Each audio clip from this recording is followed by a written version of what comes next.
Hi, friends. Thanks for joining us again. We have been on a journey of talking about chores, lots of things about chores. These have been really full of great content, if I do say so myself. So, if you haven't caught our last two episodes, we are in part three of talking about chores. You can go back and listen to them on our website, www.thehomemadefamily.com, or you can catch them on YouTube. Search The Homemade Family, Nathaniel and Amy White, or you can catch them anywhere podcasts are found.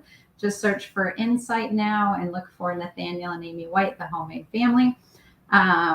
Did I miss any? Obviously, our Facebooks. We have good news. We are using a new computer for this week. After all the technical issues that we have had over the last couple of weeks, we were like, that's it. This computer is toast. So, yes. Went out, bought a new computer, so we should not freeze today. Last week's just froze right at the very end, so I was glad that we made it all the way through. And as always, we invite you guys to comment and, feel free to send us questions if you have questions. Anyway. Yes. So last week we were talking about the benefits of chores, and today we're going to continue the talk of benefits of chores. And then I think next week we'll get to all the really practical parts of it, like different ways that people do chores and some of the pluses and minuses of that. So yeah, all right. Really, we've been doing a lot of just talking through, like it's almost like a sales pitch. Here's all the reasons chores are good for your kids, and anyway, we want to help you have confidence in these decisions that you make for your kids and with your kids, and what you have them do. So anyway, the next, what we've already talked about, building character, it makes them a part of something that's bigger than themselves. It gives them a sense of purpose. And so that was all last week. Today we're picking up with chores help give our kids confidence.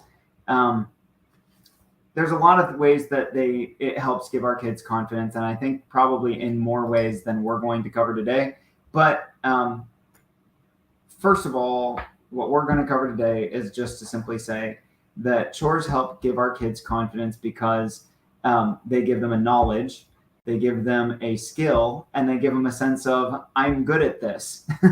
And if you just kind of think about any area where you don't have knowledge, even if that's something as simple as, hey, honey, where would you like to have dinner tonight? I don't know. Where would you like to have dinner tonight? And you go around the circle in this lack of knowledge.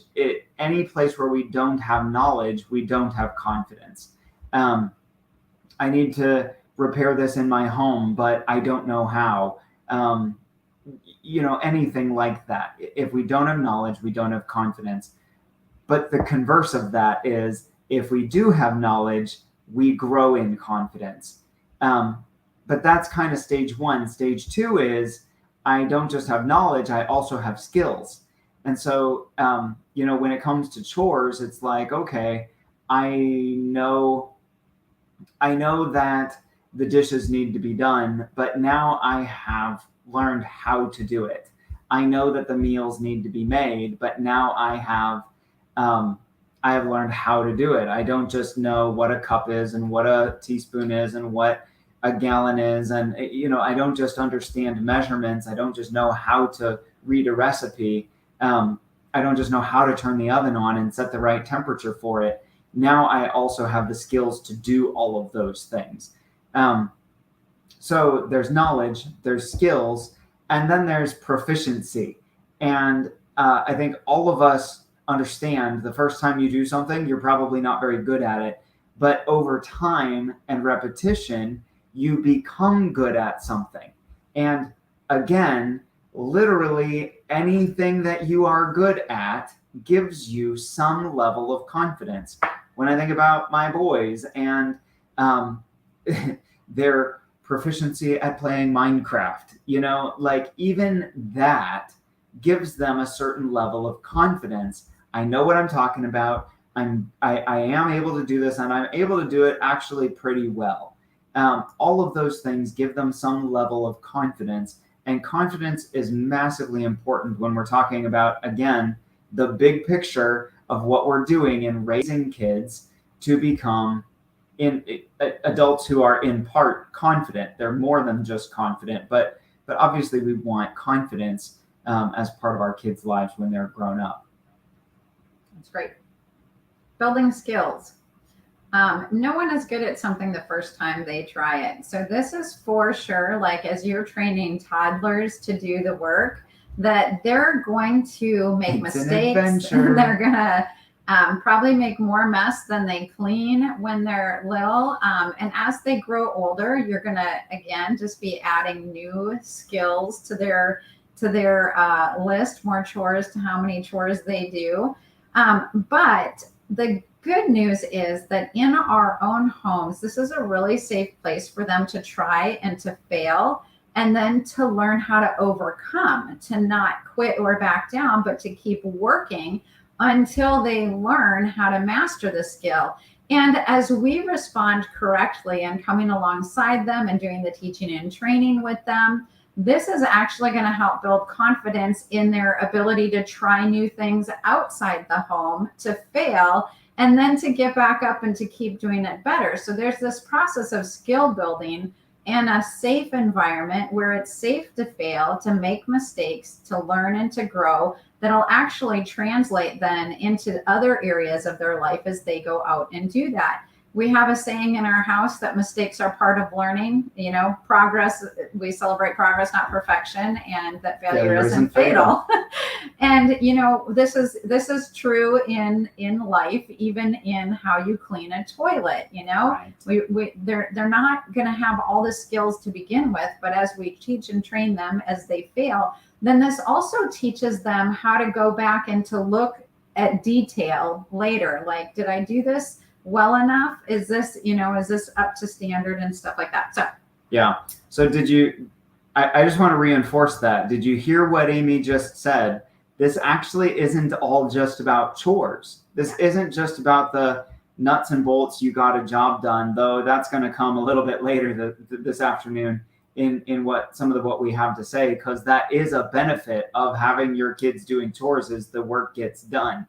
But this is not just about the chores. Just like we've talked in the past couple of weeks, this is about character development, all of those kinds of things, and a huge, huge gift that you can give your kids in not being intimidated by failure, not being intimidated by process, by stages of growth, by learning and development, and actually being willing and ready to engage in those things, because this is a piece of confidence. We don't have confidence because we know we're going to be perfect at something every single time we do it.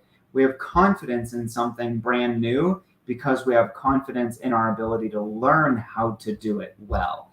And so the more that we can give to our kids that process where it was safe to fail, safe to make mistakes, safe to be corrected, where I'm not attacking you, I'm not tearing down your identity, you aren't a failure, you just didn't clean the toilet well. Like, hey, look, there's still a ring around this thing. Let's try cleaning that again, one more time. So it's just these are massively important, significant things. When we're looking at a culture that is always talking about mental health issues, one of the things you can do to help your kids not have mental health issues is to teach them the safety of risk, the safety of failure, the safety of steps of improvement, and not needing to be perfect the first time they try something. Mm-hmm. So another benefit of chores, and that's kind of fun because that was just a little bit the last point that Nathaniel was talking about, but that is our next point, is one of the benefits of chores is that work actually gets done. Yay! So work needs to be done. So why not by them? The truth is that one person, unless it is their full-time job, really cannot manage a home with multiple children. I know I've tried, when our kids were little, it was like I did everything and I ran myself absolutely ragged trying to get dishes, laundry, just caring for kids, playing with kids, cleaning up after the kids. Like, I would be cleaning in one room while they were like taking everything out of the dresser drawers in another room. And then I'd go clean up that mess and they'd go over to the living room that I just cleaned and unshelf everything super fast. And it was like, I spent literally my entire day going room to room to room, just cleaning up after the kids. Yeah. And it really, that's not kind to do to yourself. Right. The work needs to be done. So they should help. They eat the food, they play with the toys, they wear the clothes. It's healthy to actually have them help out. And I used to think about like big families in the olden days, especially like in Bible times. I'm like, they had 12 kids. How in the world did they do that? Well, they also had slaves and servants running around their home, or like they would enslave people to actually maintain the home, to cook, to clean, to do all these things. And I think that in our American mindset, sometimes we forget that those big families of the past actually had servants helping them. And so I'm not saying that our kids are our servants, but I am saying that we need to see them as contributors to keeping the home clean, keeping the home running, keeping mom and dad sane by doing some of those work and chores themselves. Well, and just, again, please feel free to steal this. It's a great one-liner, but we tell our kids all the time, please don't complain about being important. Yes. Like, please don't complain about being important to our family.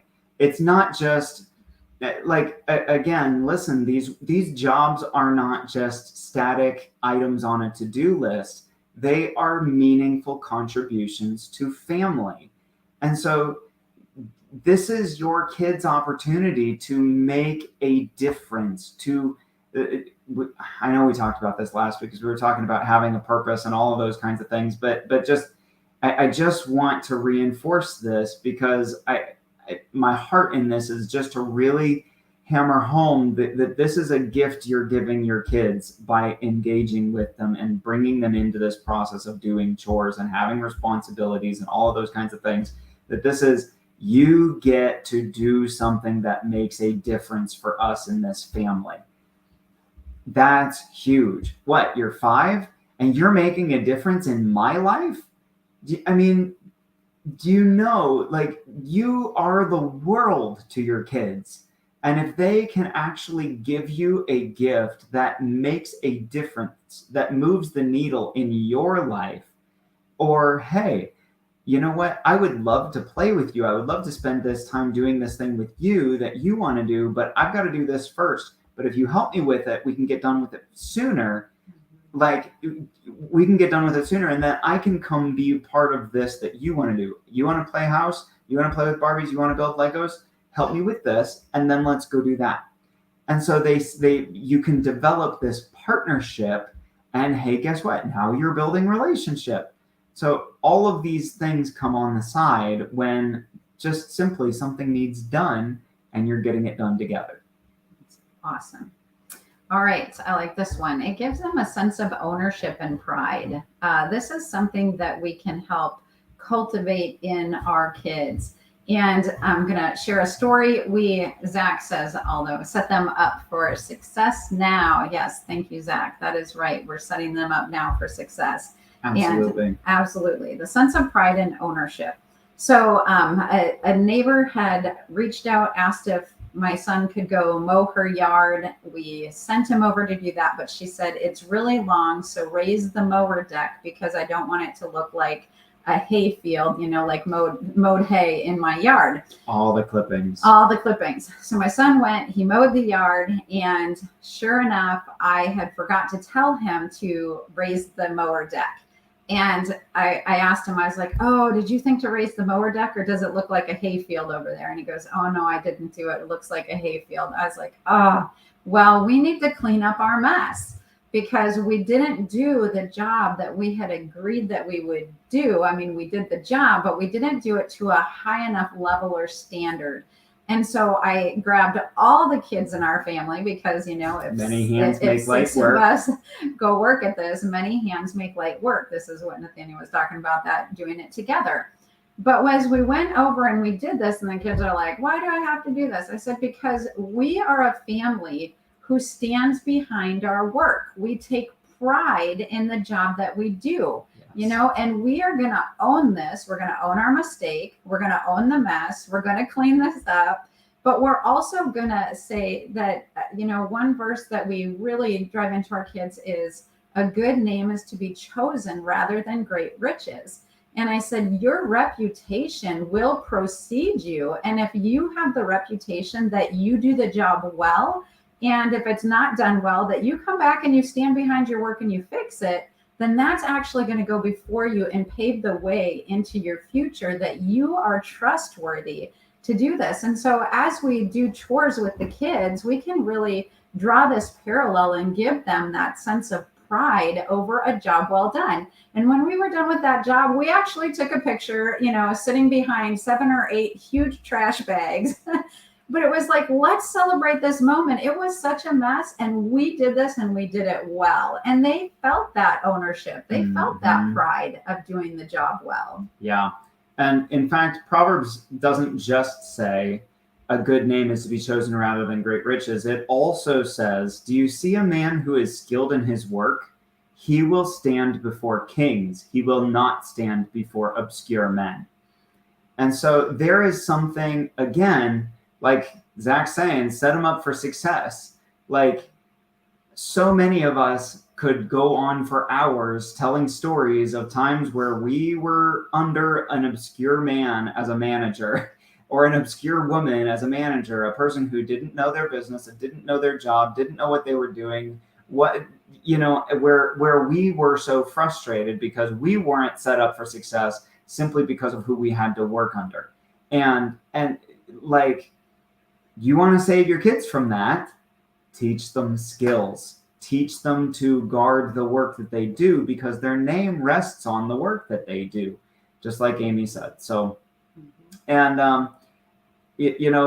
kind of shifting a little bit, but still under that same category of having a sense of ownership and pride. Whereas Amy's story was outside of the home, my story is inside the home. So I grew up in a home with just 2 kids. It was my brother and me.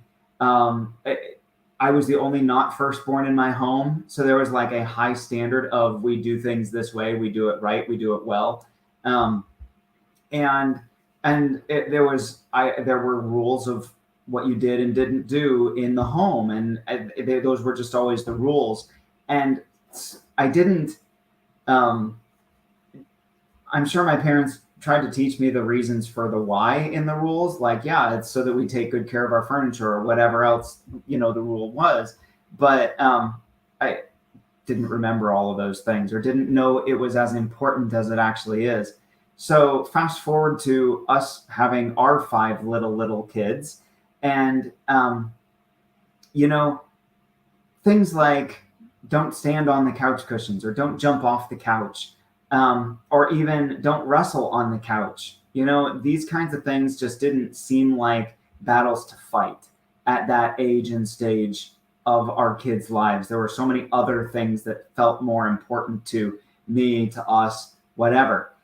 Well, we inherited a living room furniture set, a couch, a big oversized chair from my parents. They'd had it for years and years and years, and they still looked brand new. And we completely destroyed that couch and chair in a matter of like 3 or 4 years at most. I mean, like, stuffing falling out, seams busted, cushions completely flat. It looked ugly. It was stained. It was nasty. You felt gross just sitting on it. Completely destroyed in a very short period of time. And it really drove home to me the importance of just taking care of our stuff. If we just do a good job taking care of what's ours, we don't have the expense of replacing it. We don't have it's there when we want it. How many times, even just with our kids, like, where are your shoes, or where is your jacket, or where is this? And there's a book we'd used to get from the library where the character Froggy always was misplacing things. Like, well, where is it? Where did you last use it, Froggy? It's wherever you left Wherever you left it, Froggy. All these kinds of things. Like, if we just take good care of our stuff, then it's ready. We know where it is. It's ready to be used. It's trustworthy. Like, all of these things, it makes life easier if we just treat things right in the first place. Another benefit of chores is that it teaches a good work ethic. Before we jump to that, Okay. we had one more little note that I think is worth saying. Okay. This one here of it. Also, we've noticed with our kids, they actually enjoy playing in a clean area more than in a messy area. So true. Like, typically our basement in the house we're in right now has been the Lego area, and wherever the Lego area was, wherever we were living, the tendency is for that to become very messy. And we'd notice the kids would stop playing in it once it got messy, and then it'd stay messy for a while, and finally we'd force them to clean it up, and instantly that became the room they would go play in again. Every single time they cleaned it up, and then they felt the peace of the room. They felt the welcoming of the room. They experienced the benefit of it being taken care of well instead of it being left a mess. So again, yeah, you can tell when the basement's a mess, the kids will avoid it. Like, They they avoid don't it. want to go play down there. They're like, it's too messy, it's too cluttered. It doesn't give them peace to go there. But as soon as that room is clean, they will spend hours down in that room playing. Right. Yeah. So all of these things, we're throwing a lot at you there, kind of under that category of having a sense of ownership and pride. But a lot of our mindsets about things come from the sense and feeling of experience that we have from something. And so if we can capture that moment, like Amy's saying, you've got pride in this job that you just did. Let's take a picture, buy these bags of grass. Let's enjoy this moment. Let's draw your attention to this experience. Or, hey, did you notice that you've been avoiding the basement for the last month and you cleaned it today and you never left the basement afterwards? You played there all day long. Do you notice how that felt? We can have these conversations with our kids, and then it helps them understand the why and the value of doing these jobs instead of it just being a chore that they're getting forced to do. Yep, drawing those parallels, because they will be like, oh yeah, that makes sense. Right. They might not see it if you don't If point you it don't out point to it them. out to them. Right. Yep. Okay. Another benefit is work ethic. I'm sure that you guys have all had a similar experience either in your own home or in your own business. I'm going to share this from two standpoints. While my kids are absolutely amazing and they're so good to help, that doesn't mean that they're always like right there like, Mom, how can I serve you better? Or what can I do today?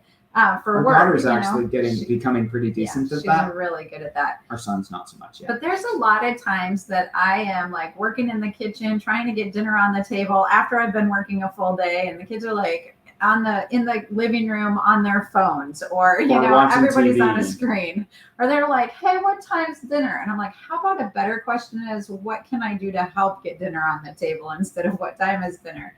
And I feel that I see these kids on the screens while I'm working, and I get a little mad about it. But how much worse? I had a job recently where I would go to work, and these kids who are being paid Teenagers. to work are on their phones at work. And there's plenty of work around to do, but they just don't feel motivated to actually do it. So this business of doing chores actually teaches our kids to have a better work ethic. Now, I have seen my kids when we walk into other places, like we go to this conference, and they are right there, like, hey, what can I help do? What can I set up? How can I do this? I've seen them at the school play and production. While other kids are sitting on their phones or having conversations, my kids have started to look for what job needs to be done so that we can have this play and production. And it's really fun because in our own home, they can tend to be a little bit lazy. It's just that familiar environment. But when this we're is the finding, place where we rest. This is the place where we let down. It's Yes. home. And that's a good thing. Yeah. That is a good thing.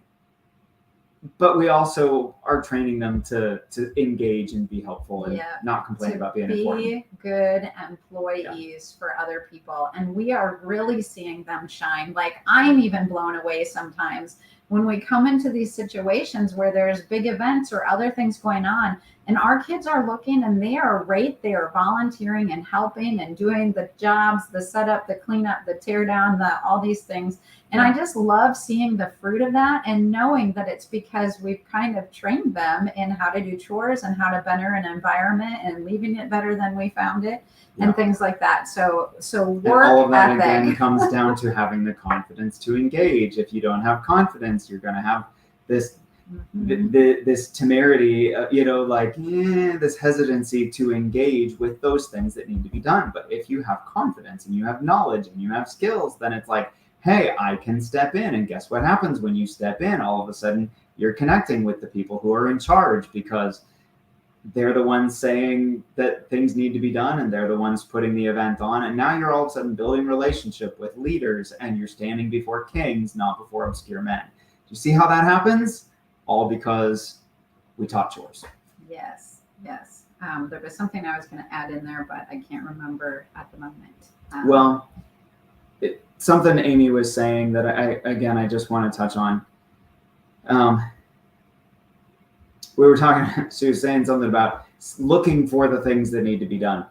That's a process. And some people seem to be kind of more naturally wired for that kind of thing. Like her, not me.